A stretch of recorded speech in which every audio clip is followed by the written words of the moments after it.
I've been downloading a lot of stuff lately, and so I wanted to make sure that I have room on my Porn. hard drive for this recording. No, you Too know what it much is? porn. No.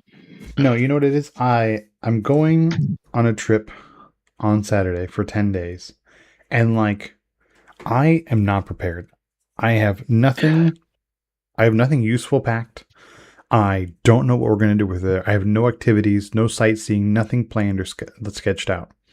I've spent Yeah. all my time trying to figure out what gadgets and toys I'm bringing along. Like, do I bring my Switch or my Steam Deck? I kind of want to bring the Steam Deck, but Yeah. I'm also bringing my laptop, so the Steam Deck feels redundant. So I'm not going to bring my Steam Deck, I'll bring a controller. If I'm going to bring a controller, should I Yeah. bring the controller or the one that's like a telescoping controller from my phone? Because I can play games on my phone. But if I'm bringing my phone, should I bring my Miyoo Mini? Because the Miyoo Mini is cool. That'll be useful for like standing, just like. And now I'm like, okay, I'm leaving on Saturday, so now I'm in the point where, like, if I'm wondering if I should bring it, I'm just telling myself I should bring it. But then the battery anxiety hits, and now I'm charging everything. And I've spent more Man, time worrying about toys than actually like getting ready for this trip. man.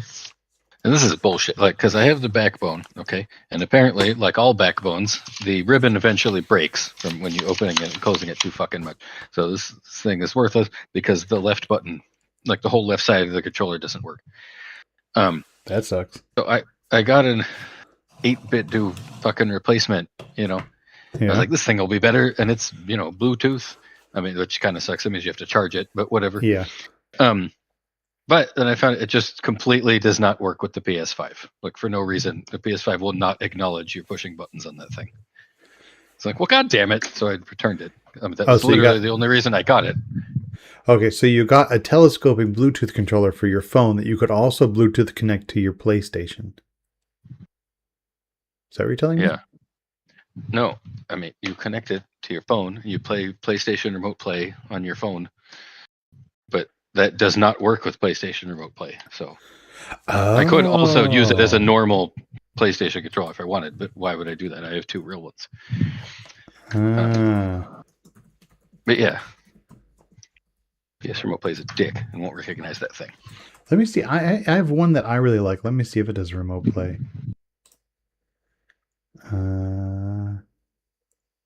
Yeah. Get a GameSir G8 Plus. That's what you're looking for. A game, what? It's called a G? GameSir G8. Oh, Sir G. Okay. GAMESIR. I have the regular G8, which has a USB-C plug, which I like because, again, like you say, you don't have to charge it. But if you need Bluetooth for something, I don't know, between the Plus is the Bluetooth one. Well, I think. I don't want it to be Bluetooth, honestly. Yeah, I don't know. I By don't know what you plugging need it for the into the phone. PlayStation, but I'm looking up right now in the forums. It says that there's people on Reddit saying they have it and they use it for that. So Yeah. either they're fucking liars or it works. But I mean, double check. I have that one and I really like it. The G8 Galileo. Yeah, Galileo. Sir Galileo. Yeah, it's expensive. How much is it right now? 80. Ugh. I bought it on sale for 45. If you're not in a rush, you could chill. Yeah. And that would probably be good.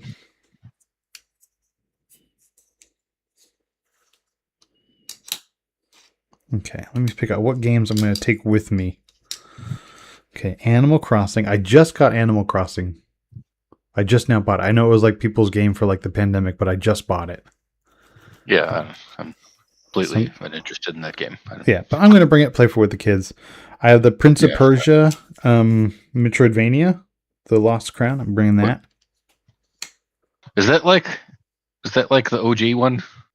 Yeah, it's pretty fucking fun. I'm bringing Sea of Stars, which is like an RPG kind of thing. Breath of the Wild, which I still haven't finished. And Dream Tank Match. It's very, very large. Huh?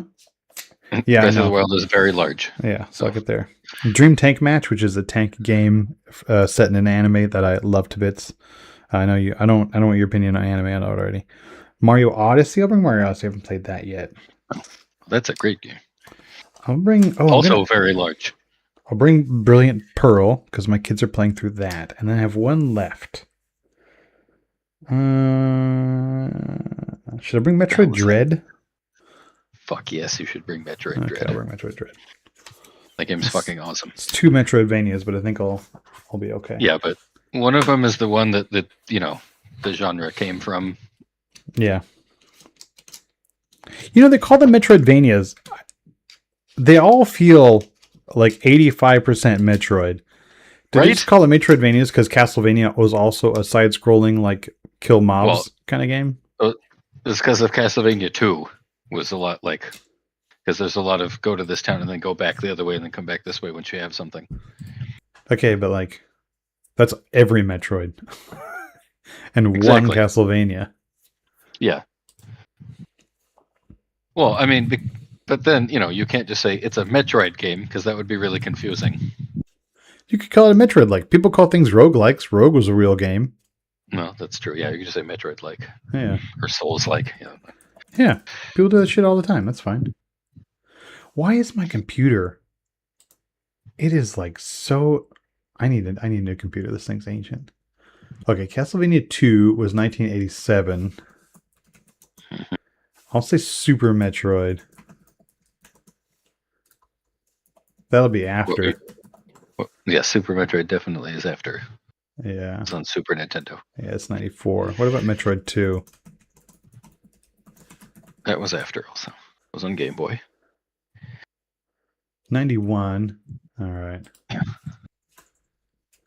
But Metroid. 87. First. So they released. So Metroid, the first Metroid. Oh, sorry, 86. North American 87. Okay. So same time. Yeah, I think Metroid was, in this country, I think Metroid was like a couple months earlier. But yeah. Basically the same time. Yeah. So, like, same time enough that you couldn't have created all of Castlevania after having seen Metroid. Well, at the time, they probably could have, but... That's true. It's not like games nowadays where it takes like a fucking decade to make a game. Yeah. Did you get the Atari games that take them like 2 weeks? Did you get an intro written? No. God damn it, because this is a long episode, Brian. You're a long episode. I don't know. I got a long something. I can hear you breathing into the microphone. Are you like... Is it a fan? No, it's probably the fan. Okay. Let me turn it down. Yeah, finally got the electricity fixed so that, I can actually control the fan and the light now. It's great. All right. If I do the intro, will you stumble through a recap, looking through the notes? No, I can do the intro. Okay. You do it. You want me to stumble through the intro? All right, fine. Or stumble through the recap. Okay. Yeah. It's time for Outwit, Outplay, Outcast, a Survivor podcast on the Night of the Living Geeks Network. Here's your hosts, Andy and Brian. Yeah. Oh, man. I'm going to cut that and use that. You forgot what episode number is this? What's the name of the episode? Well, but then that's when you come in and say, hey, everybody, welcome. That's when you come in. You said you would do that part. Yeah. No, I know. But normally. Anyway. This is what happens when Nick isn't here. Season 50, episode 6, The Blood Moon. Jeff said it like 95 times. There was no question who gets the points for that one. I don't know if you're talking more about the Blood Moon or more about Applebee's. Yeah. Oh my God. I hit skip on that. I think I'm like, it's probably like 10 seconds. And then I had to hit skip again and again. It was like 2.5 solid minutes. It was a full commercial. Oh my God. Applebee's. It was fucking great though. Jeff describing the food and them all going like, oh my God, stop it. I'm just like, man, you should have had Liz come back. Let's see. We come back. There's not much of a fallout. Jonathan's a little spooked, but he's not down and out. His buddy Charlie's gone, but he'll be okay. He's fighting back. They all merge We know how that goes. Devins is excited to unite with Christian. Everybody's excited to meet back up. Everybody's like, oh my God, there's 17 people. This is crazy. Suri is now a polycule with Rizzo and Ozzy. Suri is just getting loosey goosey out there.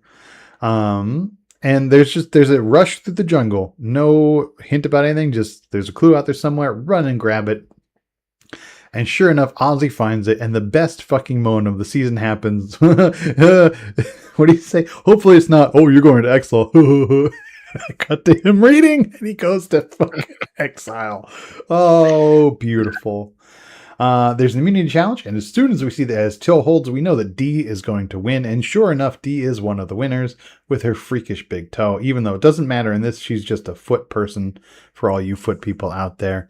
Christian also wins, but unfortunately it is noted anti-Semite Stephanie who wins the feast for her group.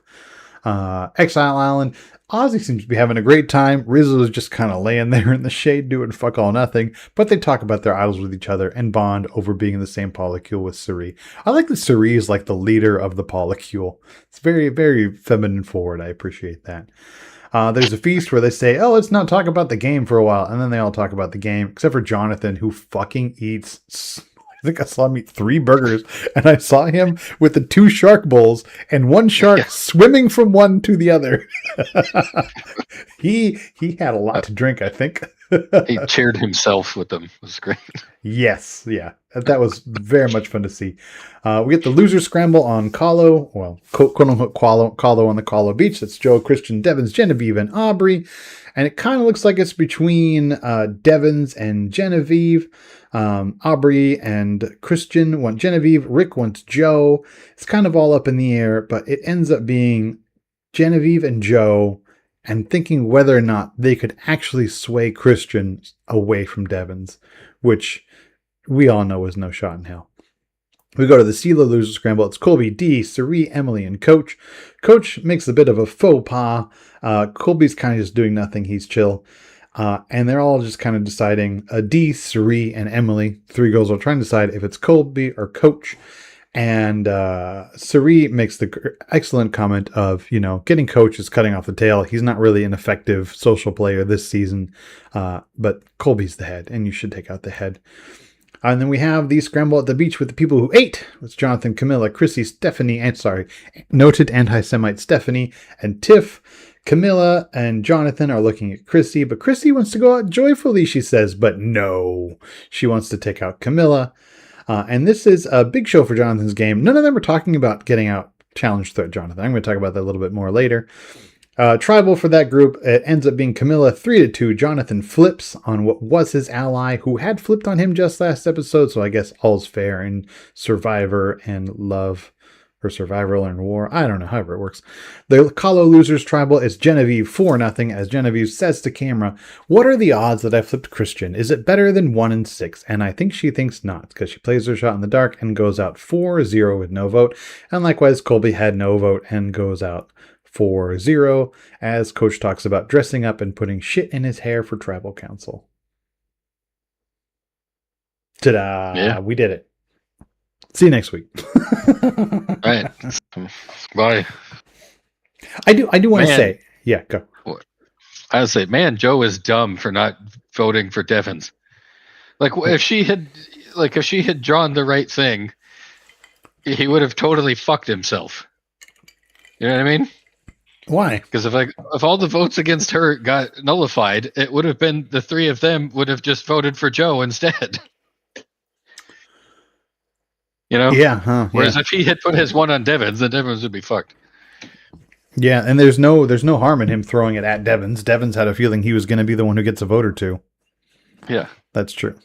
But I don't think we look to Joe for sophisticated, high-level gameplay, right? Joe ran his season the way he kind of ran the tribe a little bit early on, talking about like honor and integrity, being open and honest. And Christian and Devins like really had a hard time playing with Joe early on because of that mentality. And in his season it worked, but it's not working as much this season, unfortunately. It did not work in his season. It worked in his season because he had Eva, right? And he was able to bring in Eva. And there was the other guy too, the milk chugging dude. I don't remember his name. Was it David? Also I was don't know. talking about like there was enough people on his season who were honor and integrity that it made it worthwhile. But in this group, But that it, it it's not going to work. he went out like 7 from the end. It didn't work. Like He did if not he go out had made it to seventh the from the end. final, then you could say it worked. Hold on. Or in the fire making challenge. Hold on. Several people went out after him. Hold on. Okay, several people, but not seventh from the end.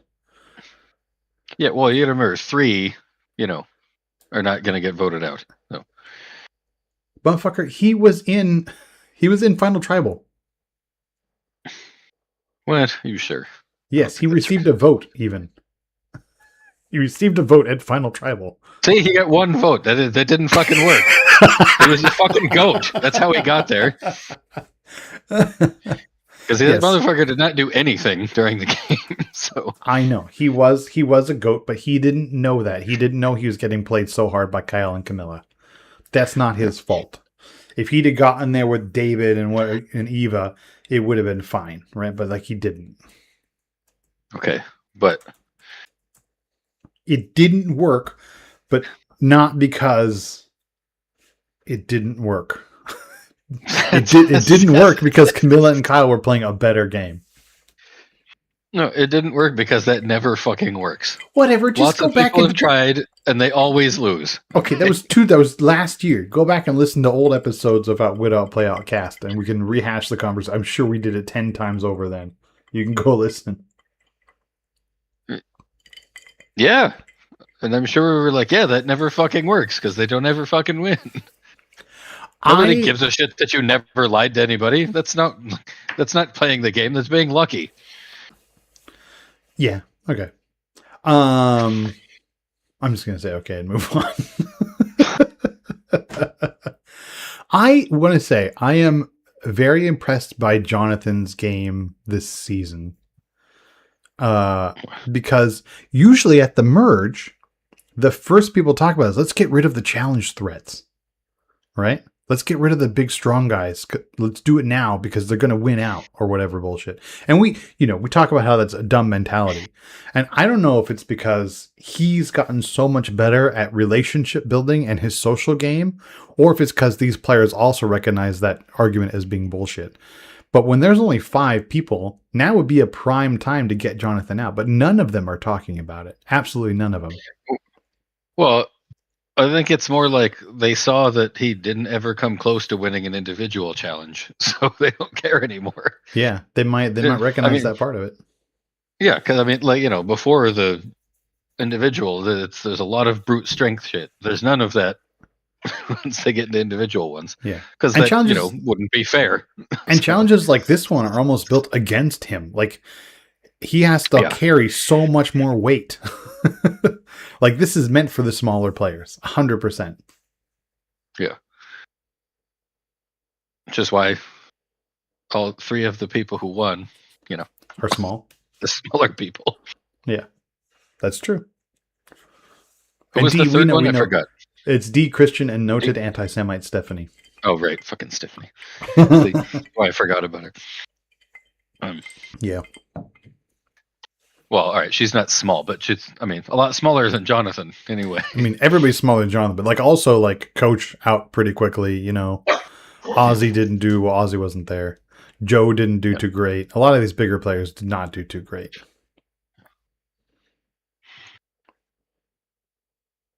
I did read that Colby was likely going to get medevaced anyway, so it sounded a little crazy like at the time, but apparently his foot was pretty thoroughly infected and he had a pretty good fall on it too. So the rumor during the challenge. Yeah.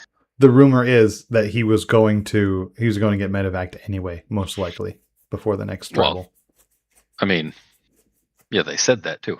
But the players said it, right? But like at the time when you're like, okay, are they telling me this just to sway me? He's been out here for a while dealing with it. Like he could deal with it for another 4 or 5 days and have an impact once we get back to one big tribe. And is it worth dealing with that 1 or 2 more tribals he might be here? Or should we just get rid of, you know what I mean? Like, I'm surprised they didn't force him to let them check him out when he dropped at the challenge. I'm Because surprised no one around would check Emily the way she was gripping at her foot. yeah, right, That was a big fall. I always see these challenges. I'm like, what if they just fall from the top yeah, one? Like that sound, right, and it looked painful when she did it. I was like, oh, somebody go fucking check this poor yeah. woman. Especially after they're like, extremely wearing out their feet, and they have to fall on them. I I'm like, know. geez, that's gotta hurt like a bitch. And like, Colby gives a thumbs up, and Jeff's like, I see the thumbs up. Don't worry, Colby. Like, no, you fucking get medical over there. That's what Right? you have medical for. But seriously, the way he came off of there, like, Jesus Christ, Colby, your fucking foot is injured. Stick your other foot down first. Dude. He just dropped on both of them. Like, what are you doing?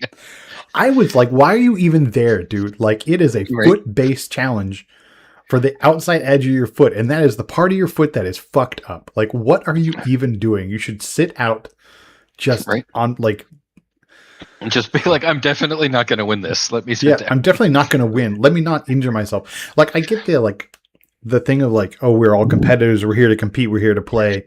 Like, you're not going to win. You have an injured foot, and you getting up on there is highly likely to re-injure it one way or another. Like, the best thing to do preserve your foot and preserve your chance to stay in the game longer is to not do this challenge. Right? Like, not because you're not going to win or whatever, but because like you're going to get like doing this challenge of all the challenges really raises your chance of getting medevaced. Don't do it. Man, like when they do like one of those, well, like that one where they hold on to the fucking bars when they're in the water, and then the tide comes in. Oh, fuck. I would just like the first time the wave came over, I would just like pretend that that's when I lost, because I'm like, there's no fucking way I'm gonna win this, so I'm just gonna make it look. Oh no, damn it, I can't do it anymore. Yeah, I look at that one and I'm just like, no, just no, because like I don't know, I know it's the same ocean that I live next to, and I see giant waves come out of nowhere, and I know it's probably different over there, right? Like even here, like you walk a couple miles down one beach and the wave profile will be very different. You'll have calmer waves and worse waves. So I'm sure they're doing it in a place where it's relatively calm waves. But like, I've seen some random rogue waves just pop up out of fucking nowhere, and I do not want to be under that stupid fucking cage when that happens and not have gotten a good breath. Like, I don't care how much medical is around. I ain't fucking doing it. Well, for me, it's like I can hold my breath for a long time if I'm not underwater.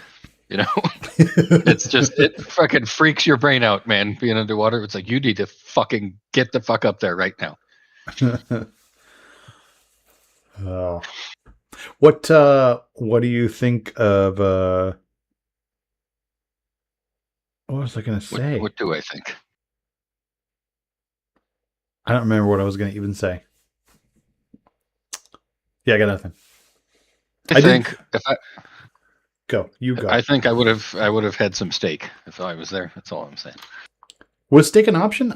Because I skipped over the commercial. Yeah, it was like 2 different burgers and a chicken sandwich, or the Bourbon Street steak. I mean, I would have been sad that they didn't have the Bourbon Street chicken and shrimp, because that shit's amazing. But I'll take steak. Yeah, 10 years ago, I would have been just like, give me nothing but just the steak. Like, don't give me fries, don't give me a bun, don't give me sides, give me just the steak. Like, I'm going to pack in the protein because it's the longest lasting thing in my body. But at my age right now, that much steak would not last long in my body. Yeah, well, I mean, if you were out there starving, I don't know. Where I am gastrointestinally right now, that steak's not staying in my body for long. It's going to come out one way or the other if I eat like 3 steaks in a row. But 10 years ago, fuck yeah, let's go. I loved some steaks last week. I love they get to the merge and everybody's just telling all the secrets. Anything that was told to one other person is now not secret at all. Yeah, I know. Everybody knows who has all of the idols. I like how Aubrey was like, I was hoping to keep that a secret, but I guess not. No, man. Because the person who gave it to you wants you gone. They want you to use it or be gone. Yeah. But you know what? That's great. I appreciate Genevieve. I mean, it doesn't matter now, but that she didn't tell anybody that she was the one that gave Rizzo the idol. That was actually a really good idea. Uh-huh. Even him. And she was like, you know, and he was like, "Did you give to me?" She's like, "No, I don't know." Yeah. Yeah, because That would have been a genius fucking plan if she didn't, immediately get voted out after that. yeah. But And then Riz that was would gone. have It been was like, great. what happened? Who got the boomerang idol back? Because he didn't da-da-da-da, right? Because then they all know, and then Yeah. they're all it just, that's a great amp up of paranoia too, right? Like that's the kind of space that if you're a player like Genevieve, you want to play in. You want everybody to be paranoid so you can have everybody pointing fingers at each other. Yeah, she really did get screwed by that random draw for the teams. Yeah, she did. I don't know. Yeah. She got screwed a couple times, right? Because like I remember it was like the first or second episode. She had a little alliance, and like Colby was there. Colby had lost his vote. Q had lost his vote, and Kyle was medevaced by like the end of the second episode, and that was her alliance. She's just been pretty fucked since the beginning, and she found 2 idols, but didn't get to keep either one of them. Like, talk about a hard luck fucking season. She did You know come what out. I like? What? Oh, I was just suddenly completely changing the subject. Oh, I was going to say, she did come out and say that she's not interested in playing again unless it's like a blood versus water thing because her husband really wants to play and thinks he would do awesome. But she is like, I'm fucking done with this. I was going to say, you know what I really liked? It actually included Rizzo, surprisingly. Ooh. But it was Rizzo and Christian when they were both, when they merged and they were both like fangirling about like being there with Coach and shit. That was adorable. Yeah. That was pretty good because that's what I would do. Right? Even if I'm not going to play with them, I'm like, oh my God. I'd go You to know what Christian and be like, doctor. You know what I didn't like was Jeff fangirling about those 3 people that played a long time ago during the final tribal. I was like, oh my God, shut up. This is so sappy and stupid. I Oh, skipped yeah. past that, as you could probably guess. The super emotional Colby tribal. Yeah. I mean, Like, I do appreciate the talk about legacy and how it's weird that people look up to you, you know? But I feel like, I don't know. it's like 10 minutes. I'm like, ugh. And like Colby, I know who they are. You don't need to do that. Colby talking about like how Survivor has given him so much, you know, and it's touched every part of his life and this and that and the other thing. And I'm like, this sounds like something Jeff wanted to keep in for Jeff. Like, Yeah. look at what I have done for these people. Look what I have given them, what I've bequeathed upon them, right? But it makes me feel like, why is Suri, like, if this has such a life-changing impact, why do we have returning players? I know we as viewers like the returning players.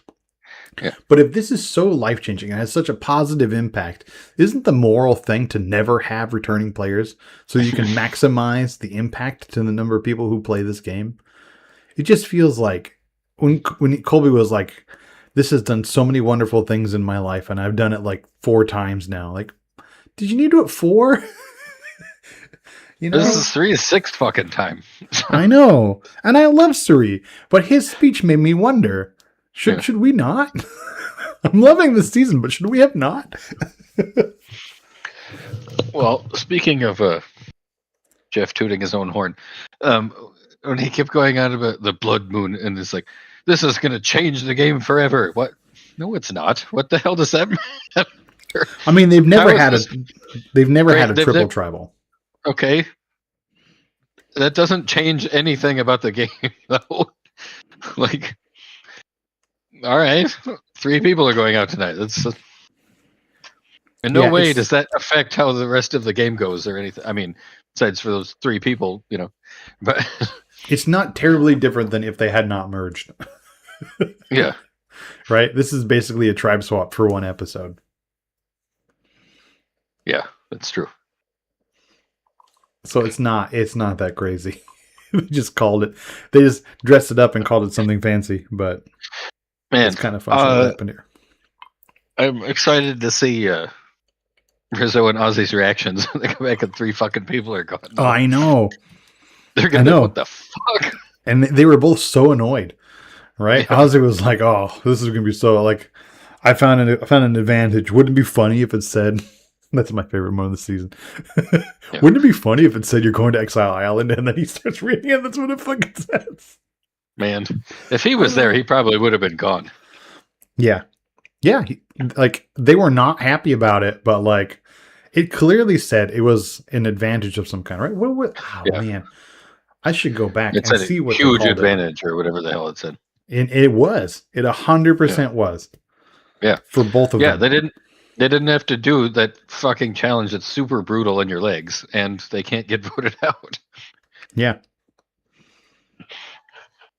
Yes, the most powerful immunity of all of them.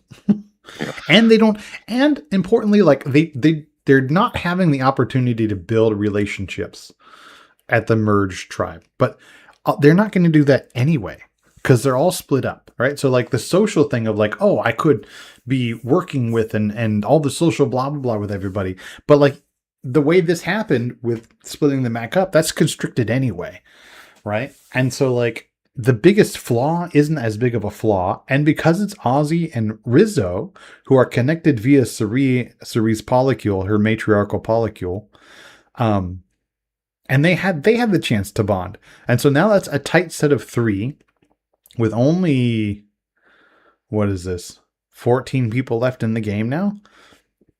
That's not nothing, especially because there are 2 idols and an extra vote between the 3 of them, right? So like that's a strong advantage too.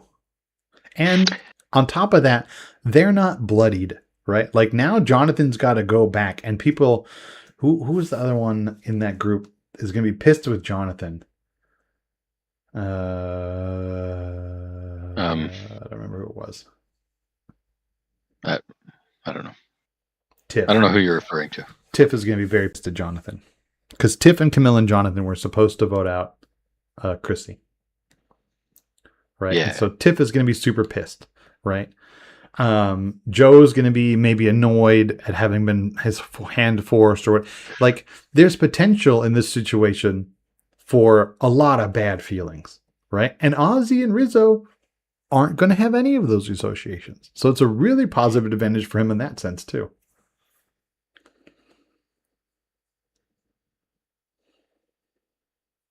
Yeah. Okay. I got nothing for you. Okay, I'll go back to camp. Yeah. I want to know what Dee and Jonathan are yelling about. Are yelling at each other about next episode. That seems fun. Yeah. Jonathan, or what Coach is pissed about.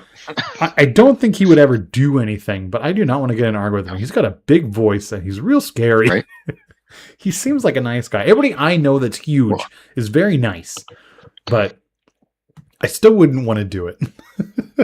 Well, I mean, it seems like Dee was the angry one and he was just matching her intensity level, but who knows? It might be something that where, the way they do this shit, they might have been joking, honestly, I mean, we they thought do shit like that all the time. We thought that was happening a couple episodes ago, but it turns out Charlie really was beating the shit out of Jonathan. Yeah, totally. That's still my favorite next time on Survivor. That's great. Because they played it straight when you knew it wasn't. What was your favorite moment of this episode? What was it? What did he say? Oh, I think it was Emily's face when he said they were going to vote out 3 people. What was it? I zoomed in on her. I'm like making like like you fucking prick. What they said. Yeah. Man, there was something I was going to bring up and I completely forgot what it was. Was it Emily's clothes? Or not Emily, Angelina's clothes? Angelina auctioning off her clothes, and every listing specifically says not washed. God.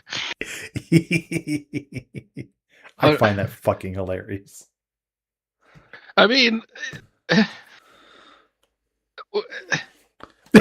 like they know what it's like there, right? That's Like, why they want to buy if, it. but I mean, if it's just like a normal day, you know, and you're buying like her jacket that's not washed, that's fucking whatever. But like bottoms in the situation they're in, where they're all filthy and disgusting. Let's see. The highest item right now. There's still 3 days left, so these are going to go way higher.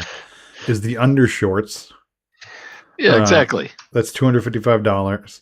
Oh, sorry. The highest one is actually her cashmere sweater, which, if it's a nice cashmere sweater, that might actually be about what it's worth. So Yeah. that's not crazy. Second highest is the undershorts. Third highest is her challenge shorts, which apparently are different from her undershorts. But they know that like they're all like caked in mud and salt water and shit, right? Yeah. Like, That's, that's fucking gross. I don't know. I don't know what to tell you. Man, look. Who are these people in this show? I don't know what the fuck I'm talking about. Have you had a lot to drink? No, I haven't had anything. I'm just like trying to remember what the fuck I was gonna say. It was gonna be something amazing. It's nice Obviously. to see Devins and Christian together again. They had such a bromance going, and then they got split up, and it's good to see them working together again. Yeah, a nice little. See that fucking where they're fucking around with each other when they get back together. Yeah. Who was it? Somebody was talking to them about how. Oh, I think I have it in the notes. Yeah. Genevieve goes to him and says, like, look, you guys are a known duo, and that's a problem. So if you could get out your other partner right now, then you're not going to be seen as big of a problem. And that's not a bad argument if you're a known duo. Right? So she had some good arguments. That's true. Yeah. I mean, and they were also desperate, obviously, but yeah, she wasn't wrong. And then, I mean, it's a little too early, though, for that argument. That's the problem. Yeah. It's the best argument she could make. He's not there yet. It's the best argument she can make, but there's too many players left for a duo to matter that much. Especially if they have no ammo between them. So, there wasn't supposed to be any, but I feel like Chrissy's a goat. Yeah, you think so? Yeah. She's just kind of there. She's going to take credit for getting out Camilla. Yeah. But, I mean, is that like, was that, who was like, we need to get rid of Camilla? It's not like, is that really get you many points? I'm like, that's the thing. Not that much matters before jury, right? Yeah. Because whatever move you make now, who cares? So it matters, and that she's not doing nothing. But I don't know how important it is. I think if anybody's a GOAT this season, it's probably Coach. As much as I like Coach, I think it's probably Coach. Coach is totally doing stuff. Like, he's talking to people and trying to do stuff. And apparently he's a bad liar. Yeah. Because they were like, what are you fucking kidding me? That's going to make you a fucking GOAT. That's GOAT behavior. No, GOAT behavior is like literally just sitting in the background and not ever doing anything. So then who do you think's gonna trying to make moves and shit? Huh? Who if you were gonna call a shot, who do you think's gonna win right now? Because you had said Suri, which is still not bad. Your bet is for Suri, which I think is still not a bad bet. Yeah, I don't know. I think it kind of is now. Just after that, there were a couple conversations a few episodes ago where they're just like, she is way too likable, you guys. We need to get her the fuck out of here. I mean, that's the problem. D said that, and now D is in an alliance with Suri. Was it D? It was D. Now they're fucking working together. Is she really in an alliance with her? Or was it, that they were in that tiny little group and they had to work with somebody? I don't know. I'm pretty sure they're buddy-buddy because Rizzo brought them together. Yeah. And Rizzo's part of Suri's polycule. That's what I was gonna say. What? Did you just learn that word today? Because you just keep using it all of a sudden. That is the word for what they have. No, it isn't. They're Then not what? romantically involved. Okay. Okay. Last episode, Cerise said she's married to Rizzo. Yes. And now Okay. this episode, It's called, Cerise said, it's a joke, Andy. She's I know, joking. but Cerise said this episode that she's in a poly relationship with Ozzy, and she herself said poly relationship.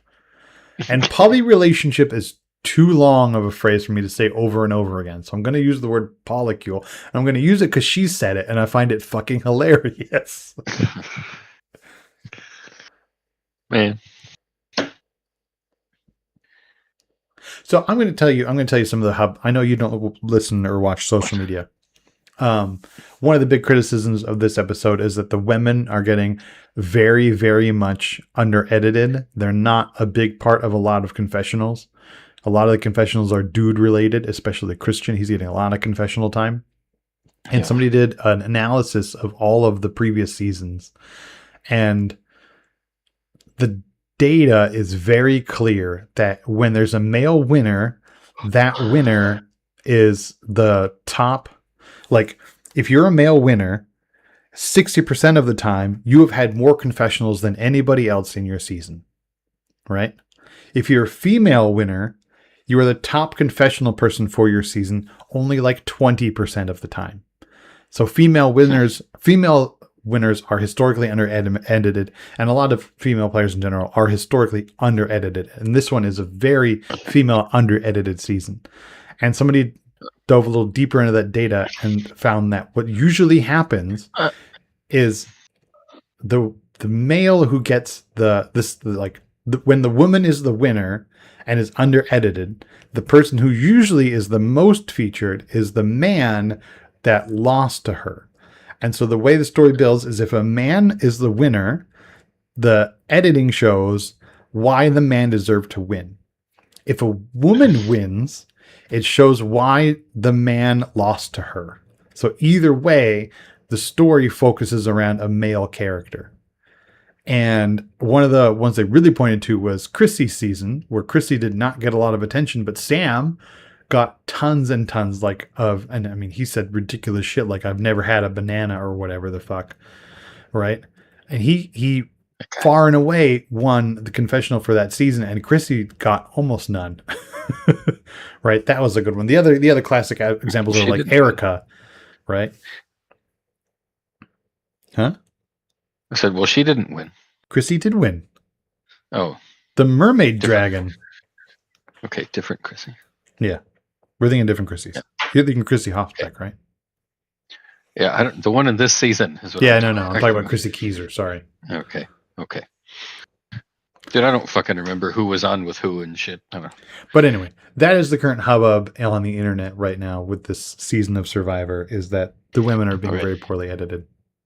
Well, I mean, it's not like it's not the women. It's everyone who's not Christian is getting very little time, honestly. Right. But so if you know that's what the data says, the way this season's going to go is Christian is going to lose to a woman, and we're not going to see why the woman deserved to win. We're going to see why the man lost to the woman. And that's the important thing, why the man lost, not why the woman won. Well, also, so what you just said, we could be saying that Christian's going to win too. So that doesn't really. Yeah, I remember. I don't remember but they had. I don't know. The data is like, if a man is the winner, then I don't know. It's a whole bunch of data breakdown of how the show's traditionally edited, and as they said, right now it looks like Christian's going to lose to a female player. But let's not forget, it's not like. I wouldn't put it past them. You know, the producers can see this shit and that people are calculating this shit, and they could intentionally be doing this just to fuck with us. And fucking Christian's probably going to lose when there's 4 people left or something. I don't know. This data came out like this episode that they did this data analysis. There's bullshit. There's always been people fucking counting this shit like this. Yeah, but not necessarily splitting it up, by gender and most confessionals, second most, third most, and seeing the correlations. I don't know. It's possible it was out there before, but It's really surfacing right now. So maybe before they knew it and didn't give a shit and didn't edit around it. Anyway, I just wanted to bring it up because it's a big thing happening in the thing.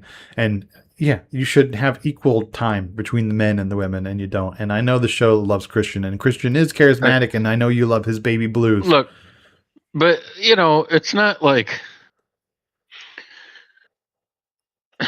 I still gotta give him some benefit, or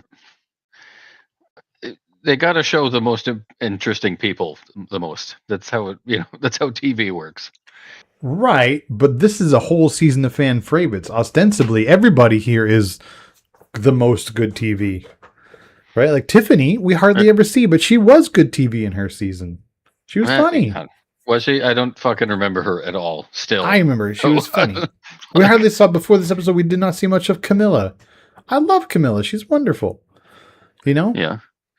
Well, she didn't have a chance to do much this season, so that's why you didn't see her. And we get information from Emily, but we mostly get it not from confessional, from shots of her walking around at the beach. Yeah. So I don't know. I mean, they're showing a lot of Christian and Ozzy. Like, well, they've been in every fucking tribal. Like, what do you? Right. And so, I mean, one of the possible answers for the data is maybe male characters, maybe male players keep their information much closer to the vest. And when they're talking around camp, they don't reveal as much information.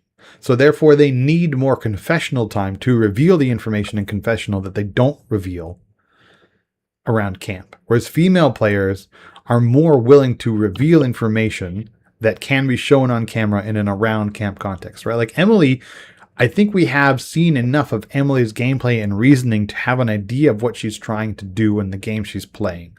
But we have that information from seeing her around camp, not necessarily from confessionals. The flip side is we need a lot more confessionals from Christian because what he's doing at camp does not always align with what he's trying to do. Yeah. Not outwardly, visibly align, right? So I don't know. There's a whole bunch of things and excuses you could make, but I don't know. When you average over 50 seasons, it's definitely a strong trend. Well, I mean, maybe the women just aren't saying as fun shit in in confessional. I don't know. Like I said, remember Shan? They showed her in fucking confessional all the fucking time. Yeah. What if Abby was on the season? Villain song for herself. Abby would be in confessional every fucking episode because Abby is wonderful. Yeah. I don't know. Anyway, I just wanted to bring it up. I feel like if we don't say it, it's weird that we didn't say it. Right? Like if we knew about... Why would that be weird that we didn't say it? We're not fucking statistician. That's hard to say. As in this is an important thing to consider when talking about the show and our enjoyment of the show. The same way, No, it isn't. We're not in control of who they're showing and how much they're showing them. The same way, Brian, I felt an obligation one way or another to let you know that we knew for a while about Stephanie's anti-Semitism. Or not anti-Semitism, but her conservative leanings are not a surprise. Right? If you had gone into this season rooting for Stephanie, not knowing, right? I feel like it's something like that, akin to that. I mean, what am I to do? Root against the producers? Yeah, for bringing this fucking person back on the show. You know who she was. Don't fucking put her on television. No, I mean for not showing women enough is my point.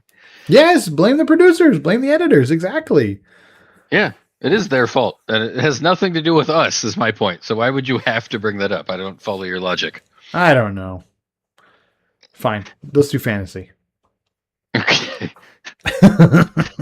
Yeah, where I'll point out where you're already way ahead and don't need to cheat. God damn you. Yeah. Oh, I'm not cheating. Where did I cheat?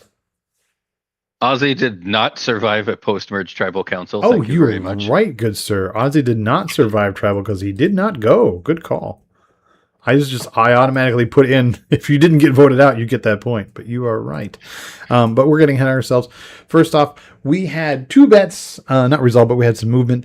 We got one resolved. Nick had episode 6 for Drop Your Buffs. And lo and behold, on episode 6, Jeff said Drop Your Buffs. Well, I think they said it no, but it counts. It's fine. So Nick gets 3 points for that Drop Your Buff bet. He is also, though, out of the pick a winner bet. He had Colby. Sorry, Nick. I know that would have been a good story, but it just did not work out for him. I'm still in it with Coach. I don't think that's going to happen. And Brian, you have Suri, which could still happen. Maybe she gets there with her polycule. That'd be cute. We also had 3 bets that had some movement but no resolution. We have our over-under for shot in the dark. It's set at 1.5. Brian, you and Nick have the under. I have the over. So if there's one more shot in the dark, I'm going to get those points. We also have our over under in the Deadpool in the finale. That one's still moving along. And we have our number of exciting new twists. It's set at 1.5. And I don't think we could have a more exciting twist than the Blood Moon. Even though we talked about it not being an exciting new twist, Jeff said it's an exciting new twist like 5 times. So we're going to count it. No, that one counts. Yeah.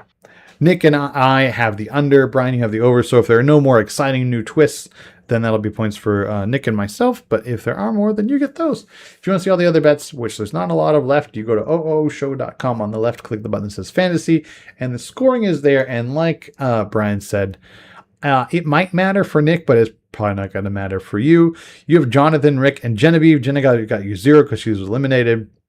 And Jonathan and Rick only get you 1 point each because all they did was survive tribal. So that's 2 onto your 28, giving you 30. Nick came in the week in second place with 35 points. He had Coach, Joe, and Aubrey, who all only got him 1 point because all they did was survive tribal. He got those 3 points from the bet, so that is 6 on his 35, giving him 41. And I have Christian, Ozzy, and Camilla. Camilla was eliminated, so that's 0 from me. I have Ozzy, who didn't survive tribal, but also didn't go because he found the advantage, and that gets him plus 2 points. And Christian gets 3 points because he won an immunity challenge and survived tribal again. So that's 5 onto my 49, giving me 54. The other 2 who won the challenge, nobody had. And nobody had Rizgod for the 1 point for getting brought along on the reward, I guess you'd call it, or advantage. But getting picked to come along is 1 point. So nobody got that either. There were a lot of points left on the table this episode. We had Stephanie. Stephanie survived 2 points her way. So there were a lot of points sitting in the available in the waiver wire group. You need to replace Genevieve, so you get one of those. You have Sari, Dee, Rizgod, Emily, Stephanie, Tiff, and Chrissy. Stephanie sucks, but she does have 1/3 of the Christian hat trick already. Rizgod's got a fucking idol in his pocket and he's sitting on waivers. And Sari's got an extra vote. I don't like him. Yeah, I'll take Sari. Sari? All right. Good call. Good call. And then even though Nick is next up on points, I get the priority on the waiver wire because I have to replace Camilla. And also Nick's not here, so fuck him. Hi, Nick. Yeah. I'm going to take Rizgod. Yeah. I feel like someday he's gonna get some points his way, and even if he doesn't, I don't know. It's gonna be hilarious when he goes home with that idol in his pocket next time. And it doesn't boomerang to anybody. That will be hilarious. So I'll take Rizgod. I had him last season, and that worked out okay. I'm like, it'll be fine. You're fucking 20 points ahead. Maybe he'll also say episode titles. He did last season too, so maybe they'll give that back to him. Yeah, so it's me with 54, Nick with 41, and you with 30. So I am 13 ahead of Nick and 24 ahead of you, which is rough. Sorry. Hey. Christian needs a little 2 next to his name. Thank you very much. When did he make Jeff laugh? What did he do? At the challenge, I was trying to say. Oh, yeah.